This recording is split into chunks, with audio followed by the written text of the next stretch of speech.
Saudações! Nesta aula vamos estudar o conceito de limites ao poder de tributar e, mais especificamente, o primeiro princípio constitucional tributário, que é o princípio da legalidade.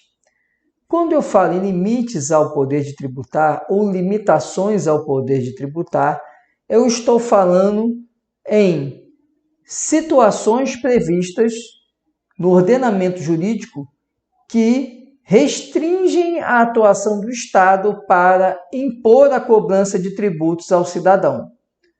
Nesse caso, nós vemos que essas limitações elas vão estar pautadas em preceitos constitucionais. Por quê? Porque a Constituição é que delineia o arcabouço jurídico de um Estado. E essas limitações ao poder de tributar podem ser de duas espécies. A primeira são os princípios constitucionais tributários e a segunda, as imunidades tributárias. Nesse primeiro momento, vamos conhecer os princípios constitucionais tributários. Nesta aula, como eu falei, vamos estudar o princípio da legalidade.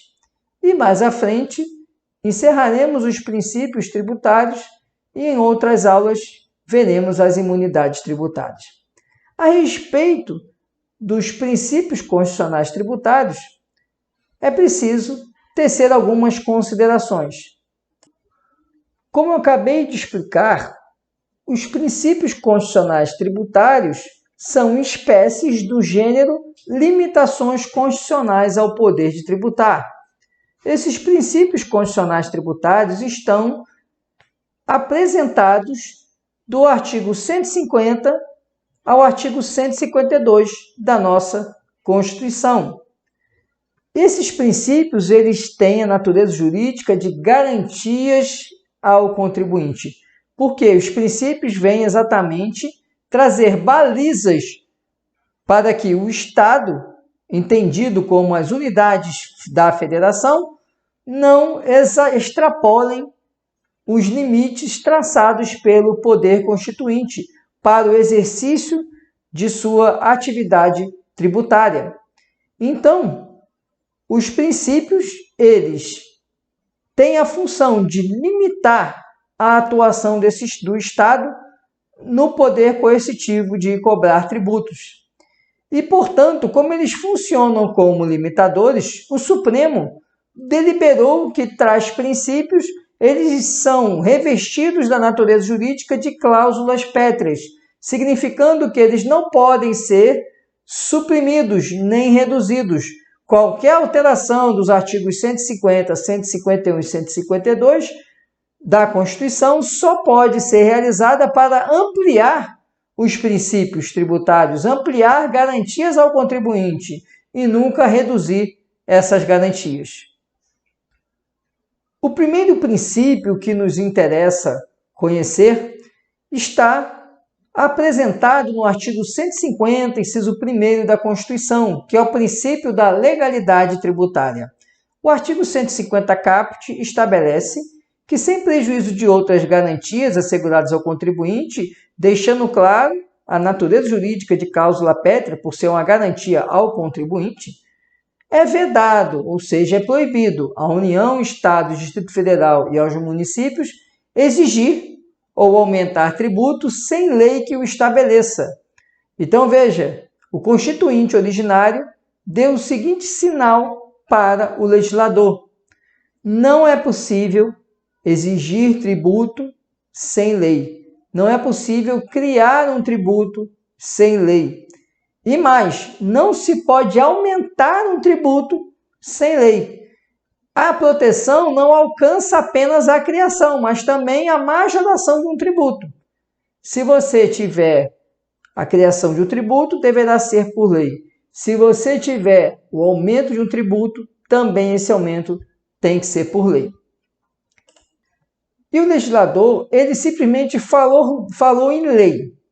O que abrange o vocábulo lei? O vocábulo lei, ele abrange não apenas a lei ordinária, mas também a lei complementar e também a medida provisória.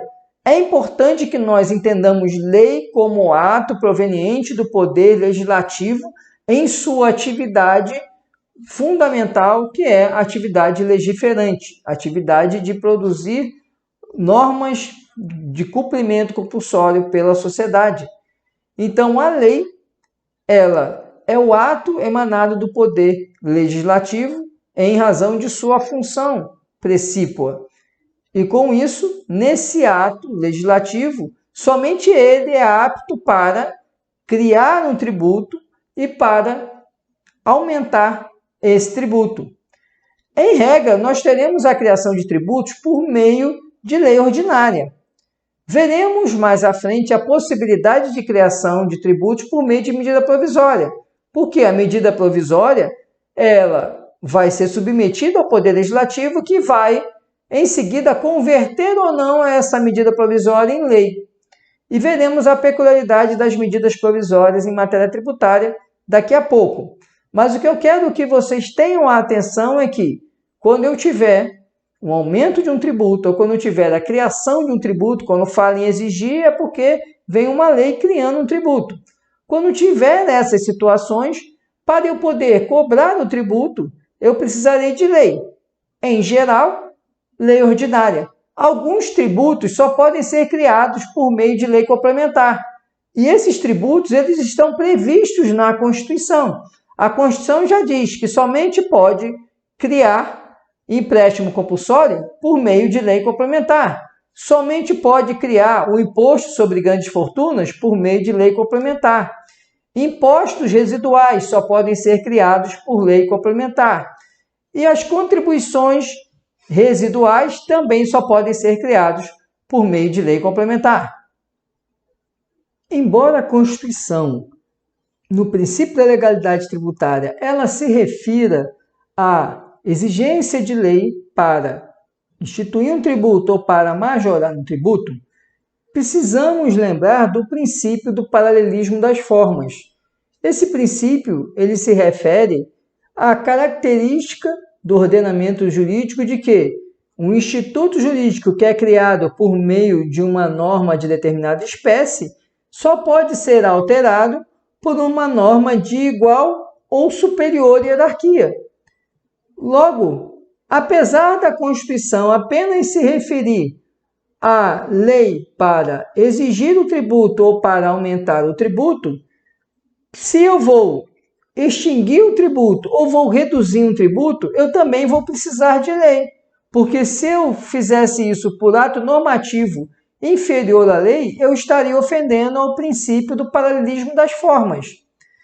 Então, em razão disso, se a Constituição ela exige uma lei para instituir ou para aumentar um imposto, um tributo, eu também vou implicitamente ter que ter uma lei para reduzir ou extinguir um imposto. Por isso que é importante nós atentarmos para, no âmbito tributário, a existência do princípio do paralelismo das formas. E a própria Constituição traz essa regra. Vejamos o artigo 150, parágrafo 6º da Constituição. Esse dispositivo ele estabelece que qualquer subsídio, isenção, redução de base de cálculo, concessão de crédito, anistia, remissão de qualquer tributo, imposto, taxa, contribuição, só pode ser concedido por lei específica que regule essa matéria. O que quer dizer aqui o Constituinte é que, para ter qualquer benefício fiscal, para se reduzir um tributo, para se extinguir um tributo, sempre eu vou precisar de uma norma de igual natureza daquela que instituiu o tributo ou aumentou o tributo, qual seja uma lei. Então, somente lei pode reduzir tributo ou excluir tributo, extinguir tributo, confirmando esse princípio do paralelismo das formas, que deve ser observado também no princípio da legalidade tributária. Então, falar em princípio da legalidade tributária é dizer que eu preciso de lei para instituir ou para aumentar um tributo, conforme o artigo 150, inciso 1º da Constituição. Mas também eu precisarei de uma lei para reduzir ou para extinguir um tributo, conforme o princípio do paralelismo das formas contemplado no artigo 150, parágrafo 6º da Constituição.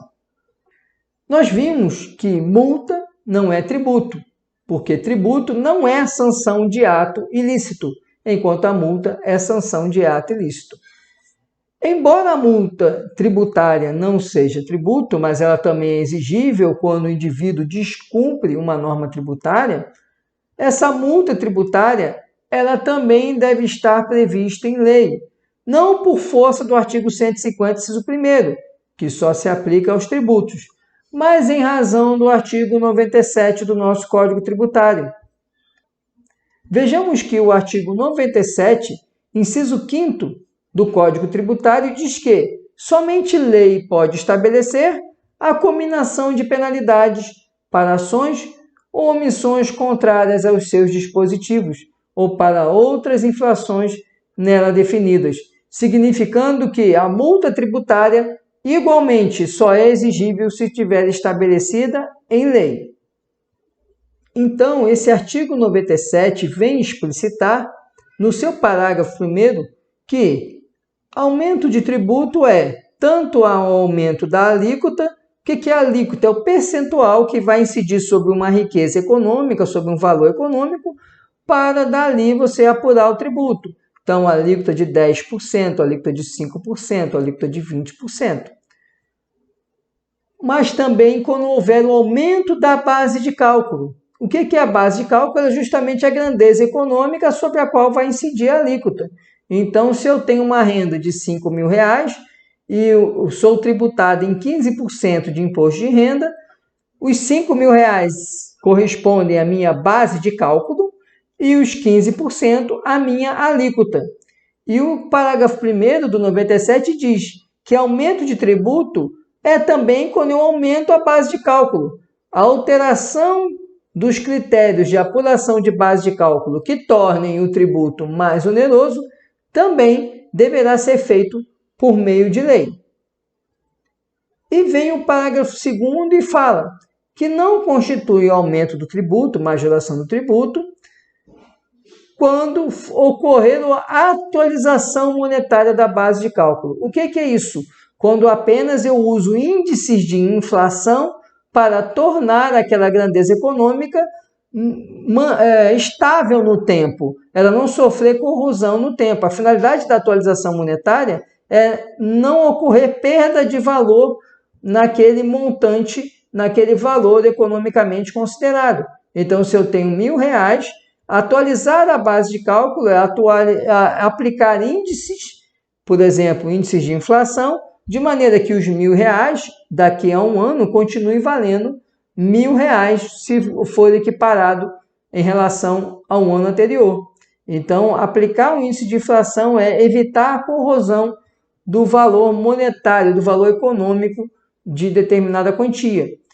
E o legislador diz que não configura a majoração do tributo, portanto, não se submete ao princípio da legalidade, a mera atualização monetária de uma base de cálculo. E já nos apresenta esse parágrafo 2º a primeira exceção ao princípio da legalidade. Vamos vê-la mais detalhadamente. Temos como primeira exceção a atualização do valor monetário da base de cálculo do tributo, conforme artigo 97, parágrafo 2º do Código Tributário. Vamos imaginar um imóvel. Um imóvel, por exemplo, ele tem o valor de R$100.000. Só que daqui a um ano, esses mesmos R$100.000, eles vão se depreciando.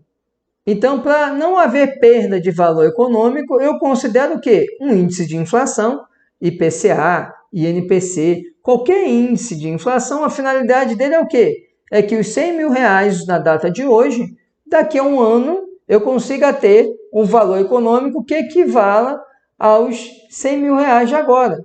Então, digamos, a inflação no período foi de 5%. Então, esse meu imóvel de R$100.000, daqui a um ano, se eu aplicar essa inflação de 5%, esse imóvel, a base de cálculo dele será R$105.000. Isso é a atualização monetária. É diferente da atualização do valor venal. O que é o valor venal? É o valor de venda de um imóvel. Esse imóvel hoje que vale 100 mil, pode ser que daqui a um ano ele esteja valendo muito mais. Eles tenha tido uma valorização em razão da localização onde o imóvel está e ele passe a valer 130 mil reais, uma valorização de 30%. Percebam que a valorização referente à base, à atualização monetária da base de cálculo, que é apenas a correção de um mecanismo para que esse valor ele não se deprecie no tempo, é muito menor do que o valor de mercado. Ocorre que somente dispensa a lei, ou seja, não precisa de lei, se eu fizer a atualização monetária desse bem, pegando o índice, por exemplo, de inflação. Mas se eu quiser atualizar o valor do bem para o valor de mercado, eu estou majorando a base de cálculo e, por isso, só por meio de lei. Por isso que sempre ao final do ano vocês veem alguma lei do município alterando os valores, a tabela de valores dos imóveis daquele município. Essa alteração da tabela de valores, quando é acima do índice de inflação, ela só pode ser feita por meio de lei, porque configura uma majoração do tributo. Agora, se for apenas aplicar o índice de inflação, não precisa de lei, pode ser por meio de decreto, pode ser por ato infralegal, justamente porque a atualização monetária da base de cálculo não configura majoração do tributo. Outra hipótese, também de exceção ao princípio da legalidade, é a alteração do prazo de recolhimento de um tributo. O Supremo Tribunal Federal entendeu que a mera alteração de data de pagamento de tributo não configura majoração e, por isso, não depende de lei. Pode ser por meio de ato infralegal, por meio de decreto, por exemplo. Por que isso? A doutrina, ela questionava e dizia assim, que quando você altera a data de pagamento de um tributo, na verdade você torna ele mais oneroso. Porque se você sabia que ia ter 30 dias para pagar e altera a data e agora você só tem 15 dias, na verdade, isso ficou mais oneroso para o contribuinte, que vai precisar ter aquela quantia num prazo menor. Mas o Supremo considerou que essa diferença de data ela é apenas uma diferença procedimental. Ela não causa uma onerosidade direta do tributo. Essa onerosidade seria reflexa, e por ser reflexa, não geraria a necessidade de ser feita por meio de lei, porque não configuraria aumento do tributo. Portanto, alteração de data de recolhimento de pagamento de tributo não se sujeita ao princípio da legalidade e pode ser feito, portanto, por meio de ato infralegal. E trago aqui para vocês o julgado do Supremo, julgado esse em repercussão geral, em recurso repetitivo, em que asseverou que a majoração do valor venal dos imóveis, ou seja, o aumento para o valor de mercado, para efeito de cobrança do IPTU, não prescinde. Aqui o Supremo usou uma linguagem um pouco rebuscada, quer dizer que não dispensa, quer dizer que exige edição de lei em sentido formal. Então, quando ele fala não prescinde, é porque não dispensa, não desautoriza. Ao contrário, exige-se edição de lei. Se aumenta, então, para o valor de mercado, eu preciso de lei. E aí completa o Supremo. Exigência que somente se pode afastar, ou seja, não se exige isso quando a atualização não excede os índices inflacionários anuais de correção monetária, que foi o que eu expliquei. A mera atualização monetária da base de cálculo não exige edição de lei, pode ser feita por ato infralegal, é o que o Supremo decidiu nesse julgado que eu apresento a vocês. Esse outro julgado fala da questão do prazo de pagamento, em que o Supremo decidiu que não se compreende no campo reservado à lei a definição do vencimento e do modo pelo qual se procederá à atualização monetária. Então, num só julgado, o Supremo está dizendo o seguinte, que a atualização monetária de base de cálculo não precisa de lei e que a mudança de data de pagamento de tributo também não precisa de lei.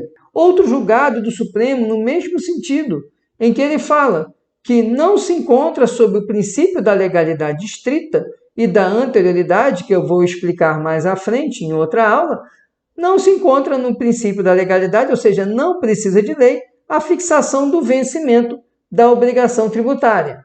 Outras exceções ao princípio da legalidade. Essas exceções estão elencadas no artigo 153, parágrafo 1º da nossa Constituição, que se refere ao aumento. Então, veja, para a criação não tem exceção. Se eu vou criar um imposto de importação, um imposto de exportação, que já estão criados por lei, mas a criação deles teria que ser por lei e teve que ser por lei.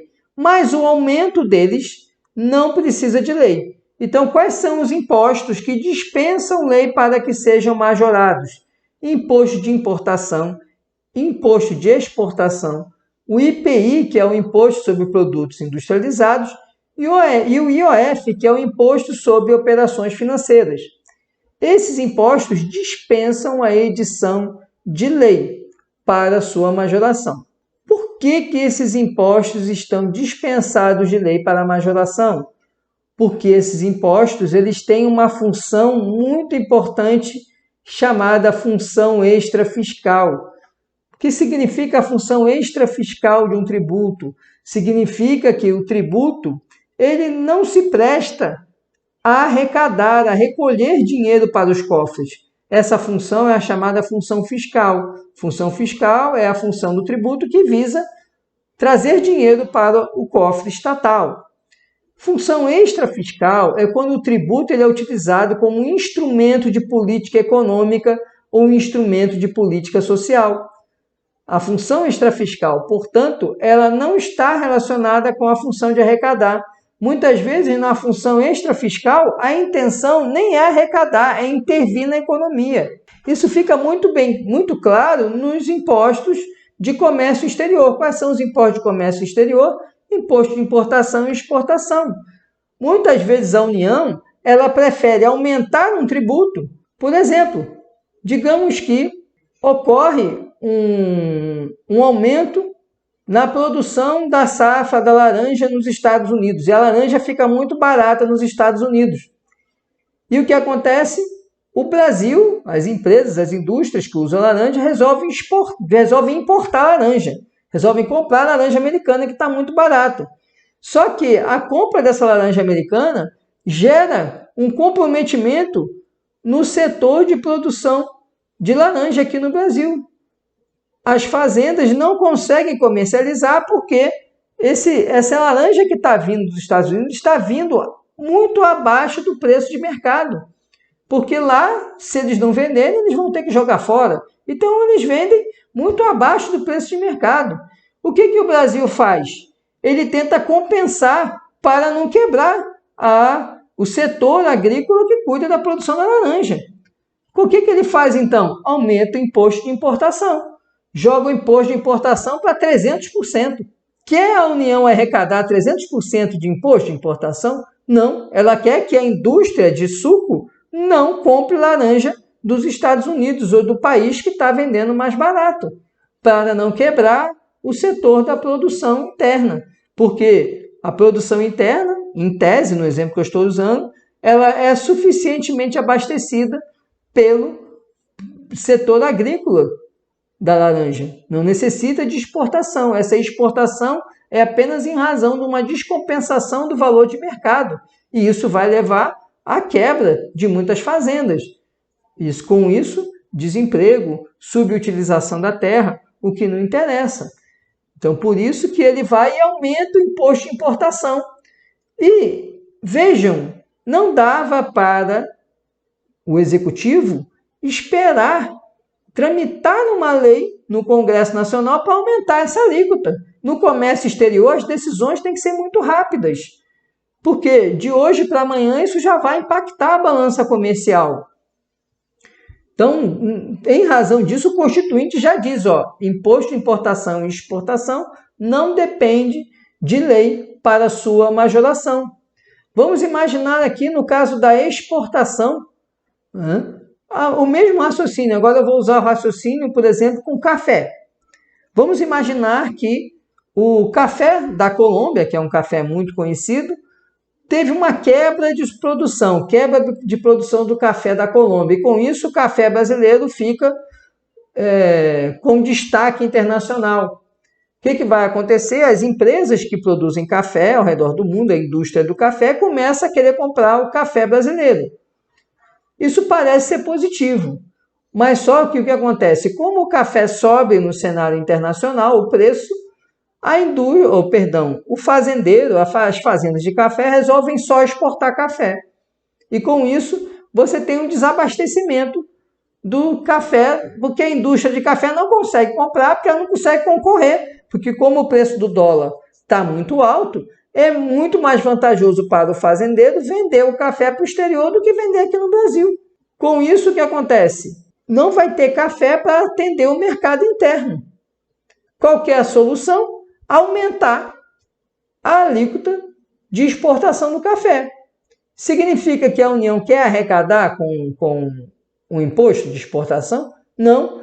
Ela só não quer que haja um desabastecimento do mercado interno.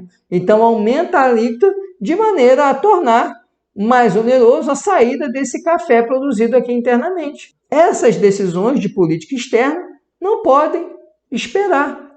Por isso que, no caso do imposto de exportação e importação, inclusive, eles não são regulados, as alíquotas, por meio de decreto.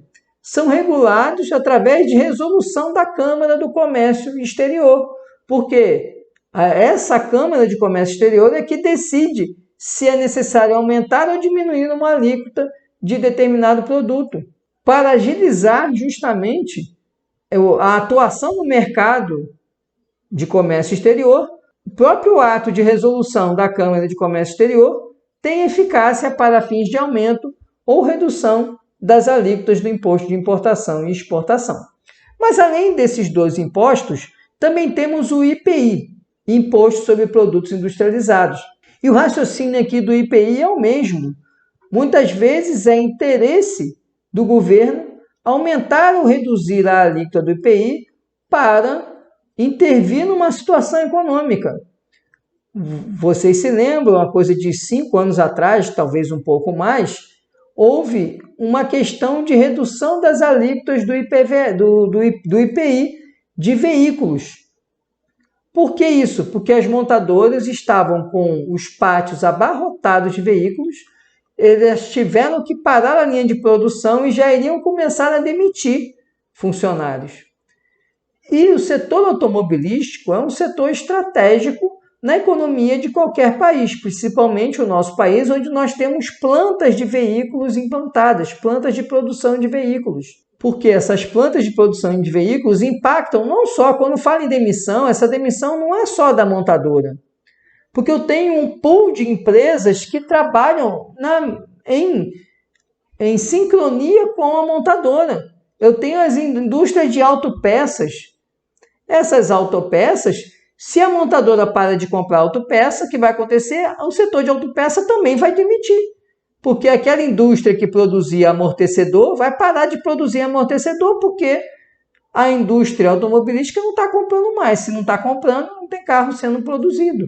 Então, o impacto disso é muito grande na economia. São setores econômicos impactados com a paralisação do setor automotivo. Por isso, a União, há coisa de 5 ou 6 anos atrás, fez essa intervenção, fazendo o quê? Jogando para zero a alíquota do IPI. Dizendo assim, olha, não vou cobrar IPI, o IPI vai ser zero durante esse período. Estabeleceu lá um período. Depois o IPI voltou a ser aumentado. Para aumentar esse IPI, precisou de lei? Não. Bastou um decreto para aumentar o IPI. E da mesma forma, é necessário uma intervenção na economia, uma intervenção de caráter social. E vejam, nesse caso, essa intervenção econômica do setor automotivo, ela tinha muito mais um caráter social.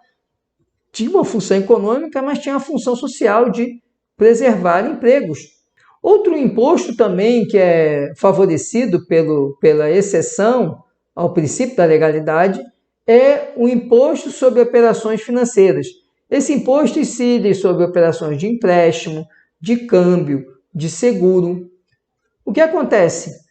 Principalmente no câmbio, é preciso uma rapidez de intervenção no setor. Não dá para aumentar uma alíquota de IOF para desacelerar a compra de uma moeda esperando o Congresso aprovar uma lei que aumenta a alíquota, porque isso vai demorar.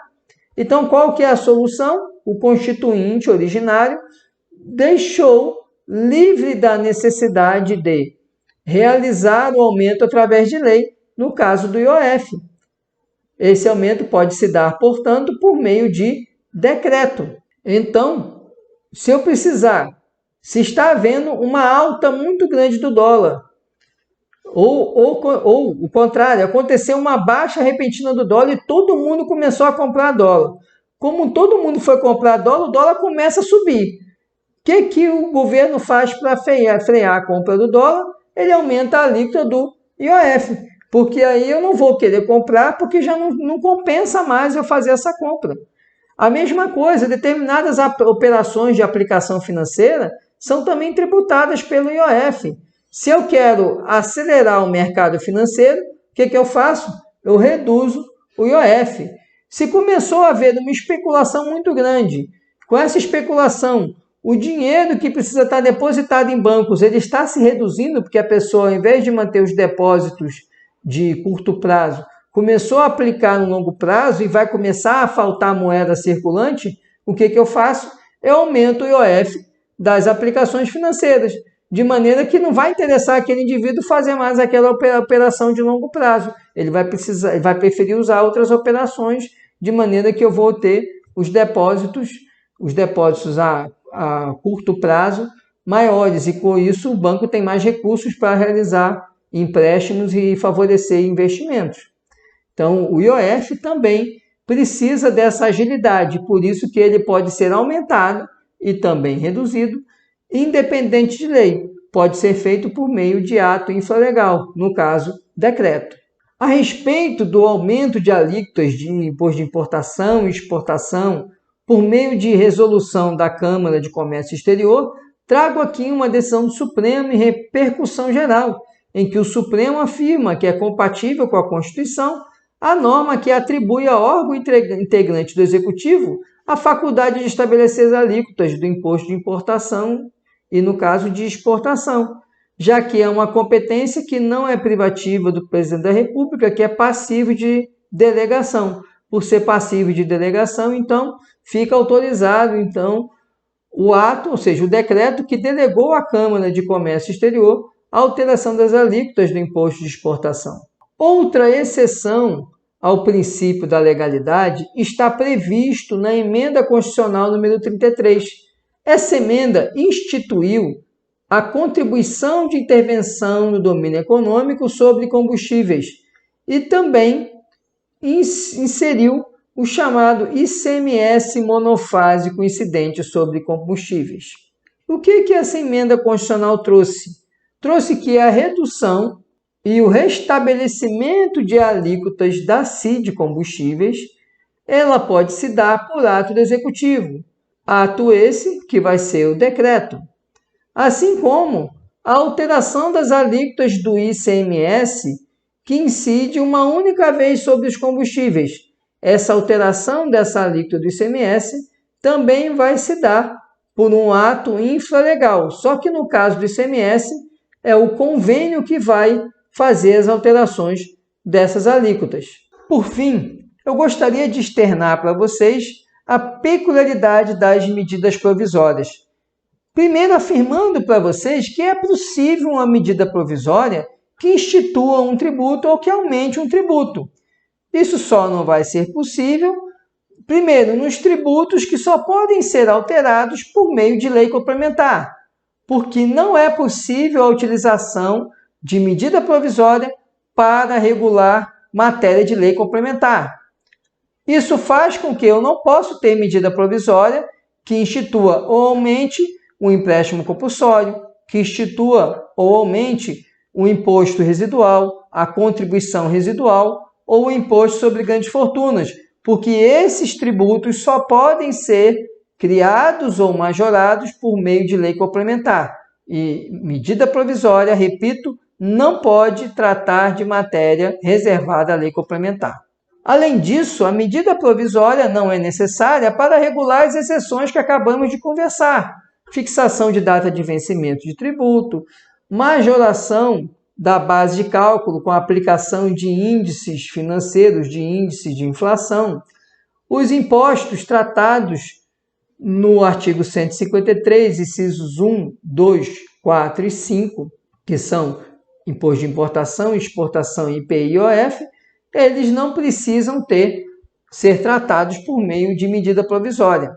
Mas a medida provisória que instituir ou que aumentar um tributo, ela só pode gerar efeitos a partir do ano seguinte em que essa medida provisória foi convertida em lei.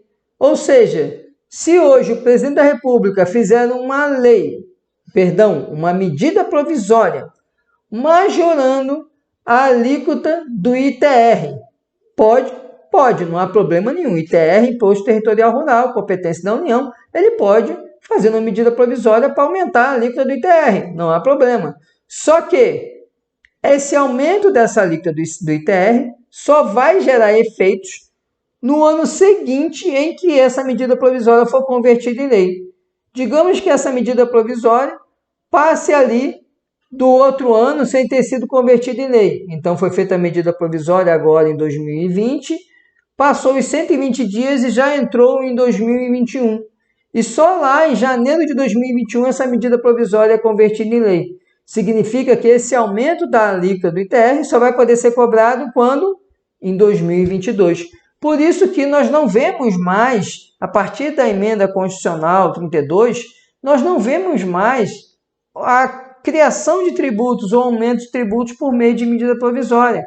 Porque essa restrição do artigo 62, parágrafo 2º, praticamente viabiliza o uso da medida provisória. É melhor o Executivo Federal encaminhar um projeto de lei e aguardar a aprovação dele. Porque se chegar e essa medida provisória não for convertida em lei, também não vai gerar efeito nenhum, porque ela só pode ser cobrada no exercício seguinte que ela for convertida em lei. Então é indiferente, é melhor mandar um projeto de lei para o Congresso do que mandar uma medida provisória que depois pode nem entrar, nem gerar eficácia. Esse era o conteúdo que eu tinha para apresentar para vocês a respeito do princípio da legalidade tributária. Muito obrigado pela atenção e até nossa próxima aula.